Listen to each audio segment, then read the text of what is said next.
I'm Dr. C, and this video considers what is physics. Although actually, I'm kind of lying to you. I intend to expand it a little bit, to be truthful. I'm actually going to consider what is physics, but I'm also going to consider why do we bother with the subject? Why is it important? And finally, what can physics do for us? Okay, let's start with what is physics. This is Richard Feynman. Richard Feynman was a Nobel Prize winner in physics, which means he was red hot at physics. He was a theoretical physicist, which means he was red hot at mathematics. And he was born in 1918 and died in 1988 of cancer. So, if you think about those years, that means he was born through the video age. In other words, when we had video, when we had TV. Which means that if you look him up on YouTube, you'll do yourself a favour because he was amazing. And you can look at him kind of for real teaching. He was absolutely captivating as a person. And it is fair to say that there is no professional physicist in the world that doesn't know his name. And to an awful lot of us, he was a hero. Oh, and for sure, he was a genius. I'm not going to say that I really know what that word means. I guess we could define it in different ways, and I'm not sure whether any of them really make any sense. But whatever a genius is, he was one. He was in the same league as Isaac Newton and Albert Einstein. I find it slightly amazing that not so many people know about him as compared to those two, because the guy was amazing. The reason that I bring up Richard Feynman is because Richard Feynman was asked this question, what is physics? And he had a particular way of explaining it that I think is really quite interesting. Feynman answered this question by asking you to consider that you walk into a room and you see two people in the middle of the room sitting opposite sides of a table and they're playing a game. It's the game of chess. But you have to pretend that you've never seen the game of chess before. And if you look at the game of chess, it's really quite weird. And the challenge is to look at the game of chess being played and to take a pen and paper and try and basically write down the rules for chess. That's what Feynman asked you to consider. And the argument is this. Can you write down the rules of chess purely by watching the game of chess being played over and over and over again? And I think the answer is yes, you can. Maybe. Could you ever know for sure? Well, it depends. It depends how much you've watched. Certainly, if you watch the game of chess being played for 2 or 3 minutes, probably not. But if you watch it over and over and over again, then maybe yes. You watch game after game after game. You cannot ask the players why they play the moves that they make. The two people that are playing the game, they move their pieces, they never speak, and you can't ask them any questions. So, imagine you've watched 12 games. 12 games is an awful lot of moves. After 12 games, you feel fairly confident in saying that whatever this game is, it takes place on an 8 by 8 squared board. Alternate squares are alternate colours. And the initial setup of the pieces is in a particular way. And you would maybe have to, I don't know, draw some images for what the pieces are because they look different to each other and place them so you can show the opening position. How do you know this? Well, you know this because the first 12 games, every time they restart a game and set it up, they always start in that particular way. And for example, let's just call the pieces piece 1, 2, 3, or maybe piece A, B, C, just to distinguish them. Or maybe you want to give them more interesting names, like a bishop and a knight. It doesn't really matter, it's just a way of distinguishing the pieces, that's all. The bishop, for example. You might say that the rules of the bishop are bishops can only move diagonally, which means they always stay on the same coloured squares. They can move as many squares as they like, but they cannot jump over a piece. They cannot land on a square that has a piece of the same colour. And if they land on a square with a piece of the opposite colour, then that piece is removed from the board and it no longer takes part in the game. And that's basically it for the bishop. Now, again, how do you know that those are the rules for a bishop? And the answer is, well, you don't. But in the 12 games that you've watched, bishops have moved quite a lot. And that's the only way that they've been moving. The only way that a player has moved a bishop is in agreement with the bunch of rules you've just created for it. So you think that those are the rules for the bishop until you see something different. Okay, on the 13th game, imagine something happens that just by fluke didn't happen in the first 12 games. In the first 12 games, it just so happened that a pawn never reached the end of the board. But in the 13th game, that happens. Now, the pawn is a crazy complicated piece anyway. And when the pawn reaches the end of the board, suddenly it turns into a queen. And this is a crazy moment because it's new. You've never seen this before. How can a piece just turn into another piece? But it does. So you look at your rules for the pawn, and actually you don't have to change any of them. What you do is you basically say, if a pawn ever reaches the end of the board, it turns into a queen. And then maybe when you've watched 1,000 games or 100,000 games or 1,000,000 games and you look back at your rules for a pawn, that rule may now be different. If you read it now, you'll probably say something like, if a pawn ever reaches the end of the board, it seems to turn into a random piece. Because of course it's up to the person what it becomes. But to try to explain that in your rules, you've had to introduce the concept of randomness. Well, Feynman said that's what physics is. Physics is like watching a game and trying to work out the rules of the game. But the game is not chess. In physics, the game is everything around us. It's from things that are smaller than an atom to things that potentially are larger than a universe. It's everything. Every piece of information that we have around us is a clue to give us an idea of the rules of the universe. What are the rules that make our universe work the way that it does? That's what physics is. For example, if you look around the room that you're sitting in right now, you'll probably see lots of things that are red. Now, have a close look at a couple of things that are red, and what you'll notice is that they're not the same shade of red. Now, that's a clue. The universe is giving us information there. What is it that makes the different shades of red look like different shades of red?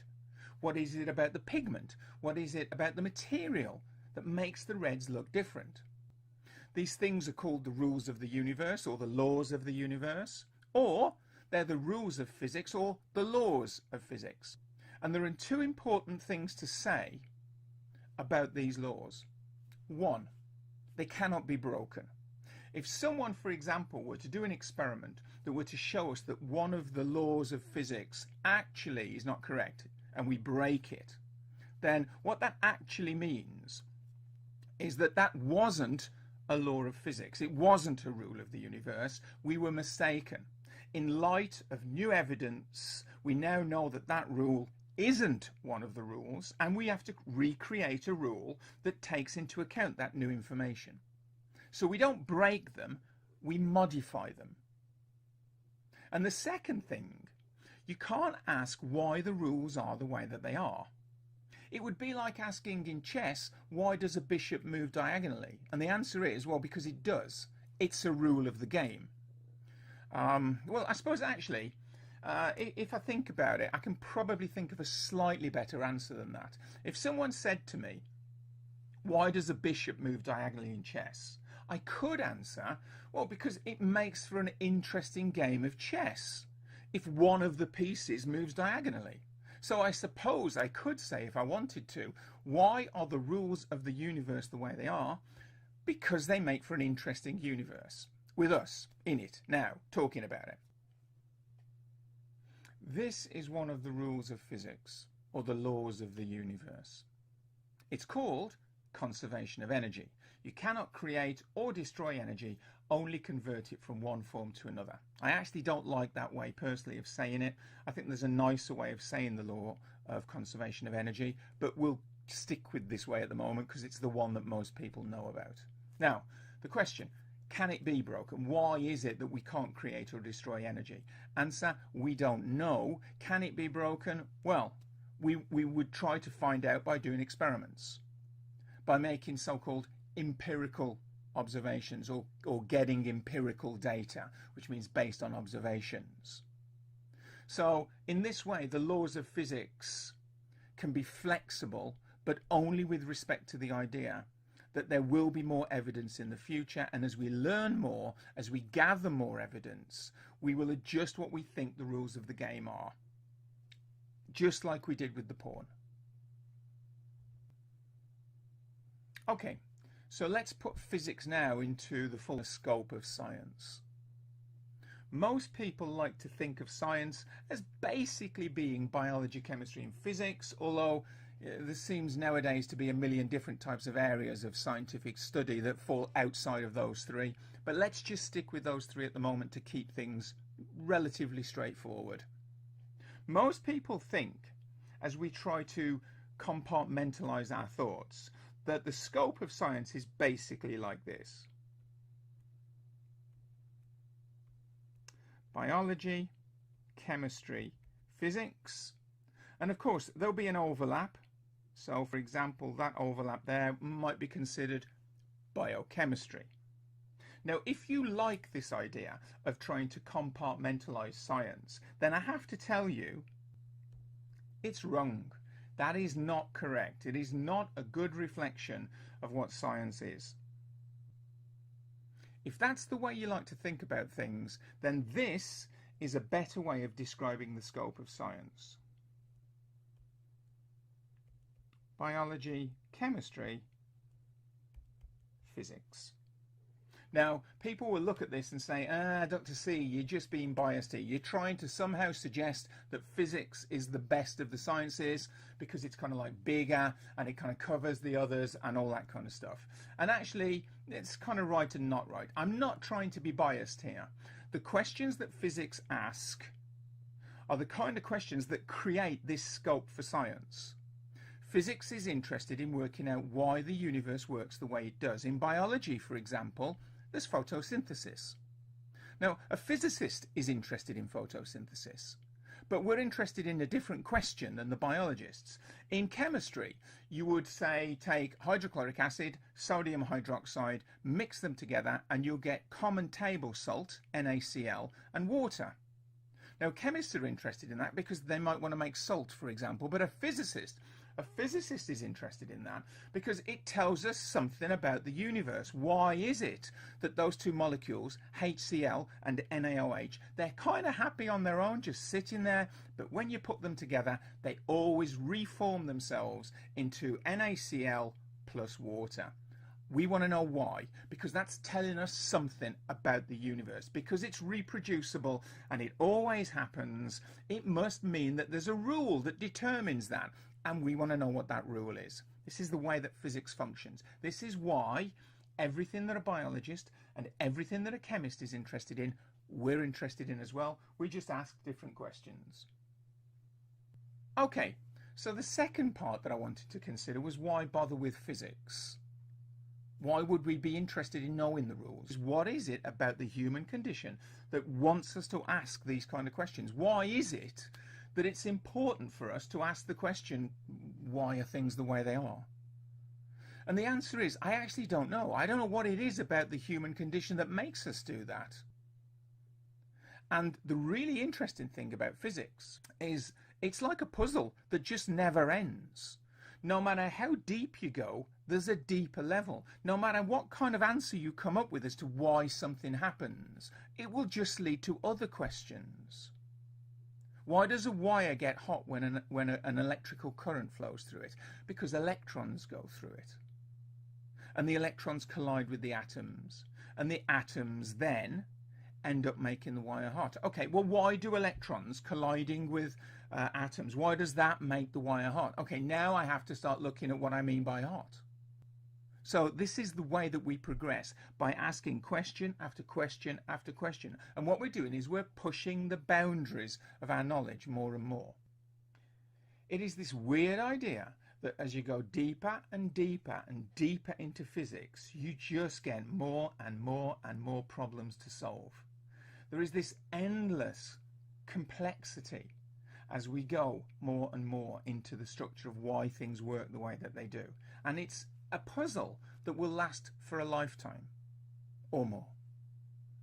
Isaac Newton, Albert Einstein, Richard Feynman, they all died thinking about physics, thinking about problems that they could not solve. No matter how good you are, physics is always going to have questions that you cannot answer. And that's actually not a problem. That's why it's such a great subject. Because if you like puzzles, there will be no end to the puzzles that you will be asked to try and solve. What you have to do is never give in. You have to dig deep, work hard, and sometimes make inspiring leaps. The process of trying to do this is commonly referred to as the scientific method. The scientific method is presently felt to be our best way of trying to move forward with our knowledge of the universe. And if you focus yourself on the scientific method, it will give you a level of skepticism that will serve you well in life. It will allow you to ask the right questions, like not to make fallacious statements. And importantly, it allows you to focus on the key issues that prevent our progress. It is very, very important. It's part of a good life's journey. And remember, the enjoyment of puzzles is not in the answer. It's in the process. The mental acrobatics that are sometimes needed are just absolutely amazing. And if it grabs you, it'll grab you for the rest of your life. It will dominate the way that you think because it is crazy good. Okay. And the final part of this video is, what can physics do for us? To be good at physics, you not only have to be good at problem solving, but you also have to be good at mathematics. You could argue that physics is the study of problem solving. And we basically use mathematics to do that, to solve the problems. So if you do a physics degree, then you basically give yourself two very high level skills. You get a high level of practical problem solving, second only to someone with an engineering degree, and you get a massively high level of mathematical knowledge, second only to someone with a maths degree. And physics bridges those two disciplines, and people will pay you for having those skills. And we're not just talking about science. It could be customer relations in a bank. It could be stock control in a shop. It doesn't have to be a scientific question. And just a final point here. An awful lot of my students in the past that are good at maths and good at physics and enjoy physics and kind of enjoy mathematics, they end up applying for an engineering degree rather than a physics degree. And I ask them why. Their answer is because, I want to get a job when I finish, and I've probably got more chance of getting a job if I'm an engineer rather than a physicist. Well, I can tell you that any company that's interested in an engineer will also be interested in a physicist. It is not the same the other way around, though. There are some companies, in particular software companies, that end up using an awful lot of your mathematical ability. And they're looking essentially for people with a maths and a physics degree, and they will not be interested in general in someone with an engineering degree. So actually, a physics degree gives you more options for employment than an engineering degree. So we need to hit that one on the head straight away. This subject is amazing. It is the business. Now, I do intend to make more videos on the topic of physics and the use of the scientific method. So if you like this video and you want to make sure that you don't miss any of them, then consider liking it, sharing it and subscribing, because if you like it, of course, that's just kind of nice, and we all want to be nice, don't we? If you share it, it means that you spread the love. And if you subscribe, it means that you'll get told if I then post up new videos. and I hope you've enjoyed this, and remember, be good and be safe.